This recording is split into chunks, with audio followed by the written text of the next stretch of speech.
I'm Chris. And I'm Kylie. And this is Redefining Resilience, where we explore what it means to build a resilient lifestyle so you can thrive in any and every situation.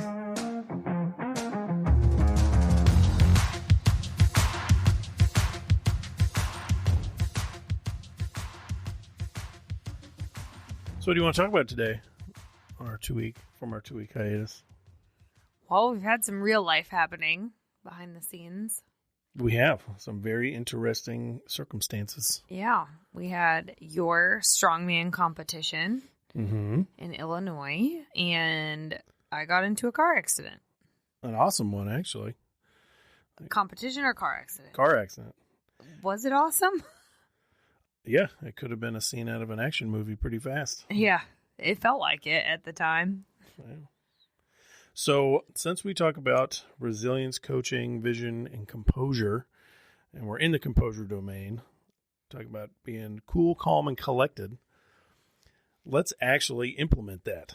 So I have a couple questions for you about this car wreck scenario and how you used your composure to get through it.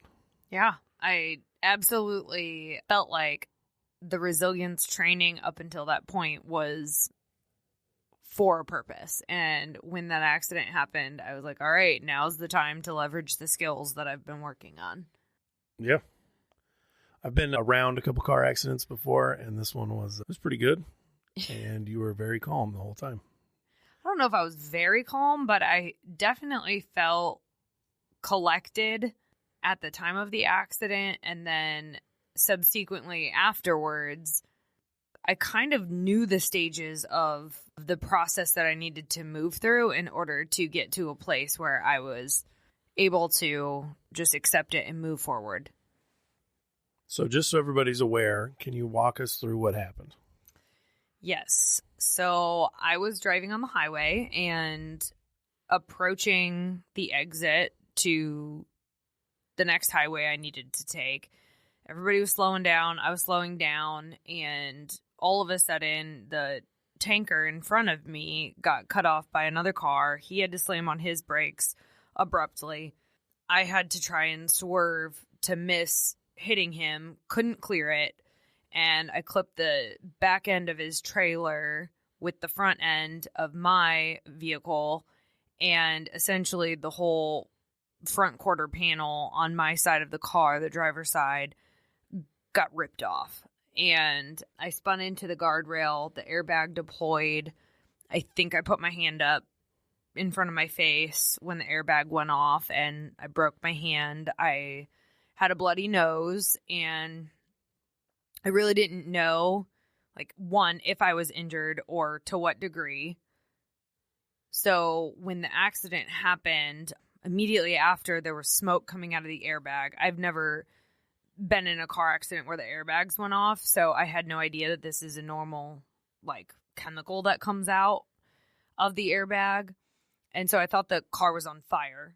So naturally, I'm like, okay, get out of this burning vehicle. It was not on fire. But my first gut reaction was to get out of the car as fast as I possibly could. So when I went to go open the door, I was like, ooh, my hand hurts. And I looked down, and the swelling was immediate. And it looked like I had an extra knuckle on the side of my hand. And I broke my 5th metatarsal, which is basically the bone in your hand that attaches to your pinky finger on my left hand. So non-dominant, ideal hand to break if I'm going to break a hand. And that was really my only real injury. And then I went to grab my phone to either call 911 or you. And I thought in my head, well, a witness is probably going to call 911. So I'm not going to call 911. No one's going to call Chris. So I'm going to call Chris. And as I was picking up my phone to dial your number, blood dripped down on the phone. And I was like, oh shit, where's that coming from? And I touched my face all over, and I couldn't find any blood anywhere on my face. And then I wiped my nose, and I realized the blood was coming from my nose. I was like, okay, it's just a bloody nose, no big deal. The moneymaker was okay. Thank God. Thank God. No nose job is necessary, although my sister would probably tell you that I still need a nose job. She's a liar. She is. And so I called Chris. You came right away. And then police came. A couple fire trucks, I think, came. A couple ambulances came. And they evaluated the situation. I was fine. The driver of the truck was totally fine. His truck was totally fine. Maybe some plastic pieces came off of his truck. I don't really know. I was more so concerned about my poor Jeep, which was totaled. So it's essentially what happened. I mean, it was a lot. So when I pulled up, I had to kind of muscle my way through traffic to get off the side of the highway to go down the side of the highway to get to you. Mm-hmm. And your car was spun past 90 degrees, kind of almost aiming back into traffic, and all the way tucked up against the guardrail. And the tanker truck driver had his hands on his head, just walking around, clearly distraught that somebody had been hurt. And then he had all the emergency vehicles everywhere. It was intense. Yeah. But you had a significant bump on your left hand. It was a golf ball. Yeah, very broken. Yeah. But it was interesting because when I got there, when you called me, you were pretty upset. Yeah. So I jumped in the car and raced down there, but it was a brand new Jeep. I mean, This is a 2023 Jeep Wrangler. It was like my dream car, and I just wrecked it. Like, I was probably more upset about the fact that I ruined my vehicle, and then you had this strongman competition coming up, and I'm like, oh my gosh, are we going to be able to get there? Like, what's going to happen? And I'm thinking about all the appointments I've got coming up. And then my next call was to Caitlin, and just to get my work stuff like in order, have her cancel my meetings for the rest of the day, and just help me restructure the next couple of days so that I had time to deal with this. So I think it's really cool that you went down that path. I want to jump into that in a minute, but what I think is really important is to understand the emotions that you went through and what you can even remember from the situation. Mm-hmm. Because your emotions are just based on the stimulus of the situation, and you getting in a wreck, spinning your car around, hitting a guardrail and having a broken hand and blood on the ground, like, that's a lot to take in. Mm-hmm. What do you remember emotionally from that? Like, stepping out of the car, what did you feel at the beginning of it? I felt like eerily calm, because my first reaction was like, oh my God, I'm still alive. Because when I smashed into the back of that trailer, I thought that could have been like the last image I saw on this planet. I truly thought, all right, this is death. And then when I opened the car door and I realized like I'm fine, it was like, oh my God, nothing else really matters because I made it. I'm alive. And it was almost like this eerie calm. Like, I was kind of panicked because I thought that I needed to be panicked. And then as like more and more people kept showing up and asking me if I was okay, it was obvious I was very okay. I was more okay than I felt like I should have been. And so I just remember I wasn't really afraid. I just wanted to like get my hand taken care of, because at that point pain was kicking in and my hand was like throbbing. Yeah. Yeah, that was my first instinct is like, okay, who's counting on me to show up? Okay, the appointment I was on my way to is probably going to be wondering where I am, so that's why I called Caitlin immediately and like just thought through, all right, logically, what's my next step here? And then I knew at that point, like once I got the paperwork and shit handled with the cops, like I just needed to get to a hospital because my hand hurt so bad. It's interesting to think, though, because how many car wrecks do you see like on television or that you have heard about that everything is just pure panic mode for like hours? Yeah. Like people running around, laying on the ground, crying about their car, like just pure panic. Yeah. This was the most calm car wreck scene I've ever been a part of. It's like, and to say, all right, I just wrecked my car. Cool, I'm alive. Now I have to take care of the people that are depending on me. Yeah. Like, that's above and beyond normal quote unquote thought processes. But it's not that you're a superhero, it's that you've trained this. You know what's really interesting? I thought, because I wear an Oura ring, which measures my stress and my heart rate variability. So it's collecting data on me. I went back and I looked at the data because I was expecting like my heart rate to have skyrocketed. And what I saw was that was actually not the most stressful part of my day. The most stressful part of my day was my workout, like 2 hours, 3 hours prior to. So my stress level during the workout was higher than my stress level during that accident, which was shocking to me and also tells me that my brain was actually a lot more calm and I was more regulated than what I even had given myself credit for. Like, it didn't feel like I was calm, but then looking back at the data from my Oura ring, I was like, I actually that wasn't the most stressful part of my day. Mentally, like, it was pretty unnerving and I was definitely shaken up, but oddly enough, my workout was more stressful. So it's interesting. Do you think that that has any correlation to the training that you've done?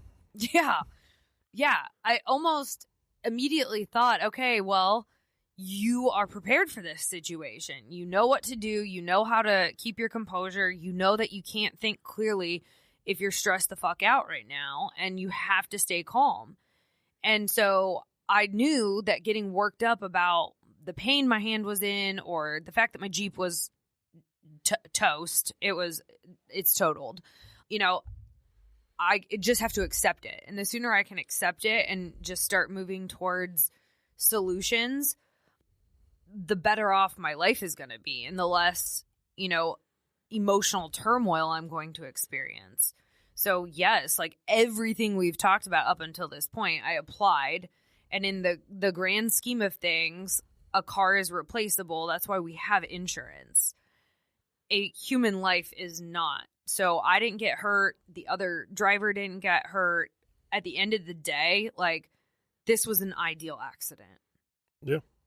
And if I know it had to happen, yeah, and I know accidents aren't ideal, but in the grand scheme of things, like, you sign up for this risk every time you get into a vehicle. Mm-hmm.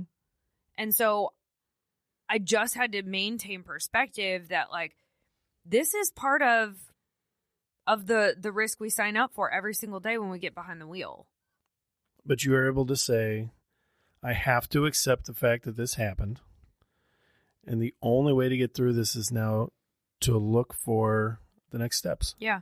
Just immediately start moving in that direction. Because if you sit and sulk and complain and try to fight the reality of the car wreck, you're not going to move past the car wreck. No. Now, not saying that there weren't emotions later on. Oh, yeah, there were. So I think that's the coolest part. I think that where this gets kind of convoluted is when people hear it. I actually had a conversation with a guy the other day about it. I was listening to our podcast multiple times, and he said, I think that's great and all, but what happens in reality when you actually are put through these tests? And I said, there are emotions, man. We're not telling you that you go through resilience coaching with us or training or follow what we're talking about here and you don't have emotions. Absolutely not. You had some heightened emotions for several days. Oh, yeah. I got home that night. So we went to the not emergency room. We went to an orthopedic walk-in clinic. And again, going back to like an extreme feeling of gratitude, we had the luckiest situation. So we walked in there and they're like, oh, I'm so sorry. There's no doctor past 4:00. And it was 4:30. And I'm like, okay, great. Where should we go now? So we walk out, we leave, and we're headed to the next orthopedic urgent care center. And which was 25 minutes away. Yeah. So it's not the end of the world, but again, just a slight inconvenience because I'm not getting any relief for this pain that I'm feeling. And it's just like, okay, well, I can't do anything about it. So don't get worked up. Just keep doing the next thing. And we're in the car backing out of the parking garage, and the lady at the counter had run down the stairs and chased us down and said, I got a doctor to stay, come back now. And so we go back and I got x-rayed immediately. He put me in a cast immediately, and I was out of there within like an hour of time. And like, again, I just look back and I'm like, what a blessing. Like, what a blessing. I essentially saved myself probably 2 hours of time by just the goodness of humanity coming to help. And I look at that situation, and again, it's hard to feel bad for yourself when someone sacrificed their time to help me out. And now all I'm thinking about is how thankful I am that that doctor chose to help me and stay late. Yeah. So got home after that and filed the insurance claim. And then within 24 hours of the accident happening, not even, it was probably more like 18 hours later, I had a rental car waiting for me. And the insurance claims process had begun. And Indiana Farm Bureau Insurance, Steve Hall, he is my agent. I will promote the shit out of him because he was there when I needed it the most. When I was at the accident itself and the police officer asked me for proof of insurance, of course, I can't remember my freaking password to get into the app to pull up my cards. And I just called Steve and asked him if he could send them to me. Like 30 seconds later, had a text with my insurance cards, gave that to the police officer, and things were moving right along. So the insurance process has been so seamless, and I think it's really important. Like, you don't really appreciate insurance and some of that stuff until you really need it. And I really, again, just have looked at every step of this process with so much gratitude, because I could have had, you know, an insurance provider who didn't answer their phone, didn't care enough to help me out in a pinch, didn't make this process so seamless, didn't, you know, kindly ask me questions about what happened. I mean, every person that I've contacted at Indiana Farm Bureau about this claim has been so great to me. Yeah.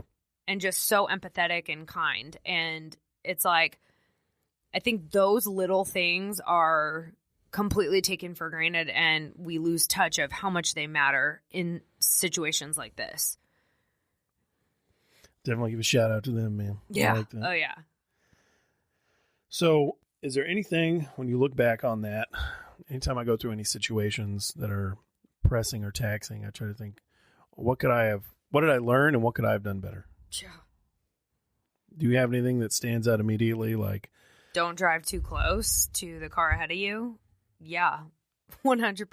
If I had a little bit more space, like, just I clipped him and barely clipped him. I could have avoided him if I had like a foot more of space in front of me, or a foot more. So yes, just giving more space and not being in a hurry and just enjoying the process of driving and not trying to rush it. Oh, that's a big one. Yeah. Yeah. And even just being in traffic, because I was in the rush hour traffic time. Just being in traffic can elevate your stress levels. And there's no doubt in my mind that I was probably focused on traffic, and I had just seen a cop that was, you know, had a speed trap set up, and, you know, I was thinking about all these different things, and I wasn't totally present mentally. Like, I needed to be more present, I think. You think being present is the key takeaway out of that? More present? I think so. I mean, there wasn't anything outwardly that I could have done differently just from like a tactical or a skills perspective. I mean, it was just an accident. If that truck hadn't got cut off, yeah, you know, who knows, right? But I can be more proactive next time. I think it's interesting to think that we do all these things in our lives that are, I mean, ripe with potential horrible outcomes. Like just driving alone, you're driving a 3,000-pound vehicle at 60 plus miles an hour down the road, weaving in and out, and everybody else is doing the same thing, not thinking about you doing the same thing. Like, yeah. That's impressive. That's a neat little dance that we all have to collaborate on without even knowing each other. Yeah. So I think being intentional is a huge one. Yeah. because the more present you are in the situation that you're in, the more able you are to deal with unforeseen variables. Mm-hmm. I know you make fun of me all the time for driving like a grandpa, but I've just support seen, it now. yeah, I've just seen too many people go too fast for no reason. Yeah. And life comes at you fast, and 60 miles an hour is cooking, man. So I think that's cool that you look back at everything that you went through, and being more intentional is what you land on. Yeah. I think it's pretty neat. Yeah. Is there any advice you give to people after that? One thing I will say that I gave myself time and space to do. The next day after it happened, I took the day off. And part of me wanted to power through and go to my meetings, and I just knew I was exhausted. I didn't get great sleep because my hand was hurting. And I had a cast on, so that's not the most comfortable thing to sleep with. And I just took the day off. I went and got breakfast with a friend just to clear my mind, and I knew she would make me feel better about the situation, so thank you, Leah. And she even told me at that breakfast, you need to make sure you rest today. And I'm like, heard. And so I cleared my schedule and moved my meetings around and just gave myself nothing to do that day. And during that day, I had multiple bouts of crying and just thinking about how I could have died. And that was scary as hell. And I'm just thankful to be alive. And I'm getting a little teary-eyed right now just thinking about it because it's scary. And how often do I take for granted, just the ability to wake up and do the things I do every day? And so I just let myself feel the feelings and cry when I felt like crying, and not judging myself for crying and not thinking, oh, you're being a baby, suck it up. No, it was scary as shit.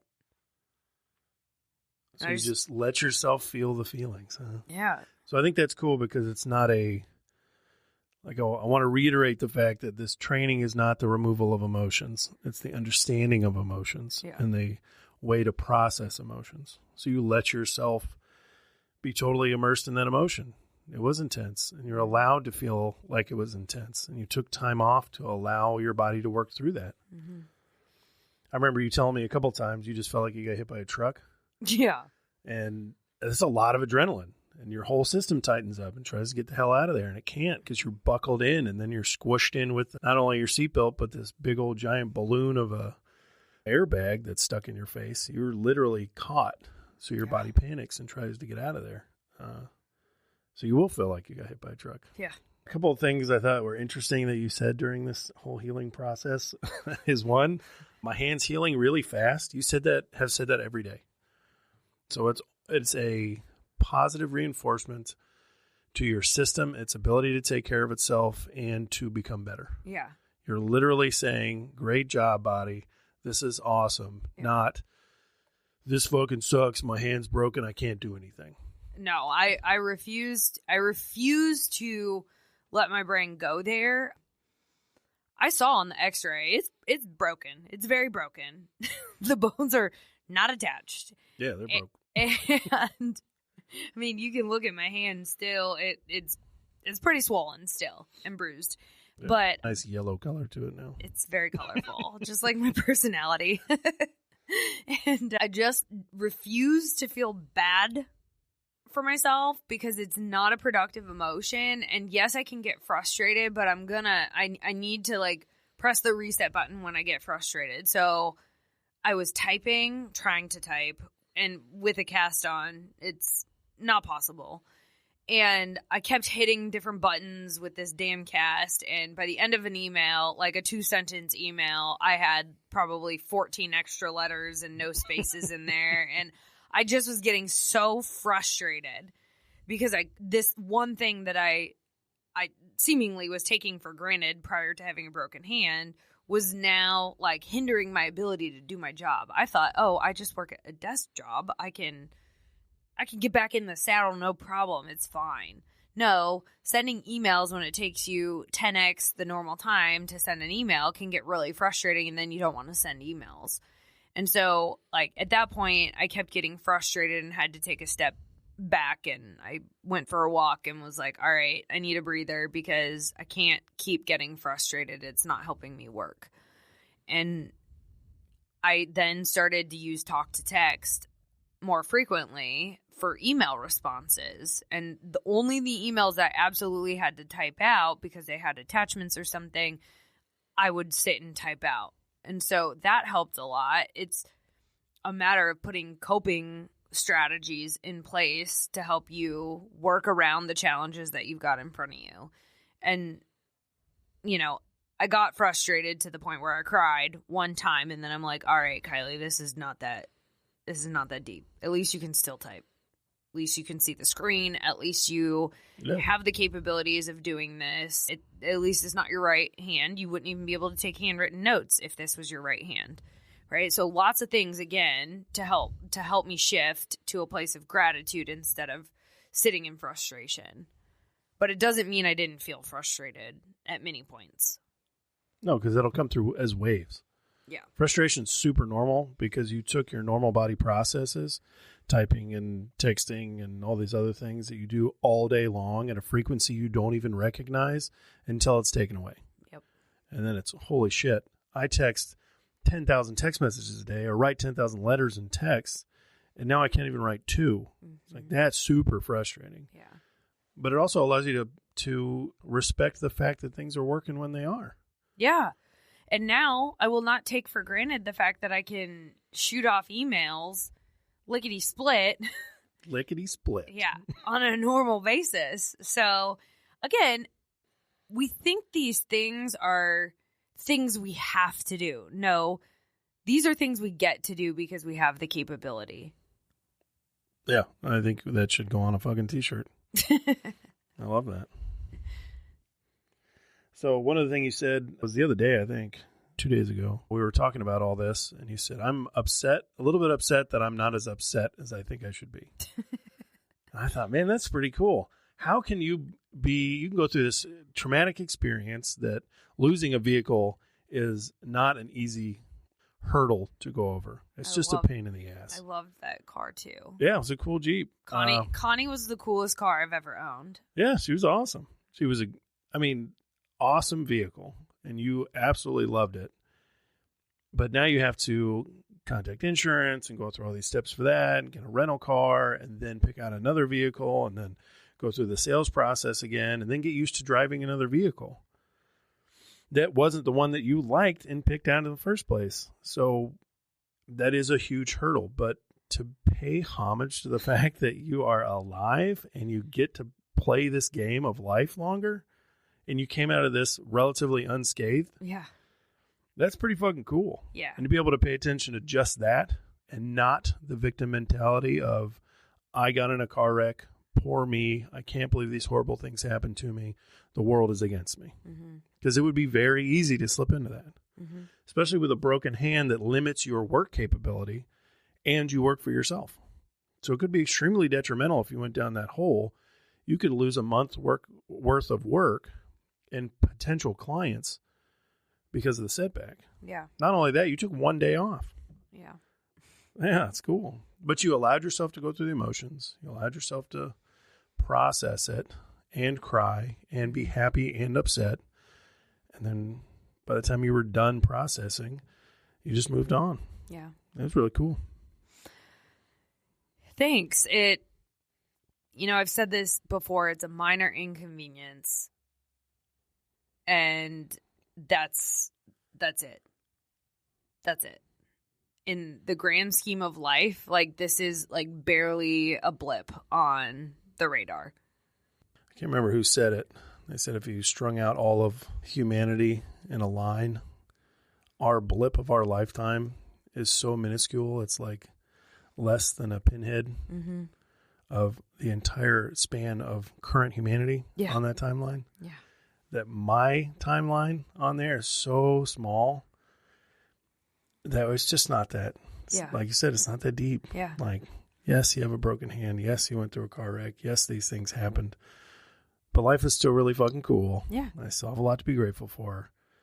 And you can be better because of it. You know what's surprising? The number of people that said, oh my gosh, that must have been so scary. You're going to be so nervous driving again, or you're going to replay that over and over again. It's like, well, that's not productive. Like, that's not helpful. I'm not going to replay it. I've driven past the site of the accident multiple times because it's a very frequent route I have to take to get anywhere. And yeah, I can feel my heart beating a little bit faster when I pass that location, but at the same time, all I do is breathe through it and tell myself it was an accident. That was a one-time accident, and now I'm smarter because of it. Yeah. So I'm not going to replay that scene in my head over and over because it's not going to do anything for me if I do that. I'm not going to live in anxiety because I still have to go places. I still have to drive. I can't let my life stop because of one minor setback. And the whole definition of resilience is advancing despite adversity. This is adversity. I still have to get past it, and I still have to make progress towards my goals. And all things considered, we've had like an amazing last 2 weeks in business. Yeah. So we've made a ton of progress from a business standpoint and have grown our business significantly despite this minor inconvenience. So I think it's just really cool that these situations present themselves to us, and it's an opportunity for me to practice what we preach. And that's kind of how I looked at it the whole way through. It's like we're resilience coaches because these skills are so necessary. Well, they're real life. Yeah. And they're the difference between the situation crippling you and the situation just being a point in time.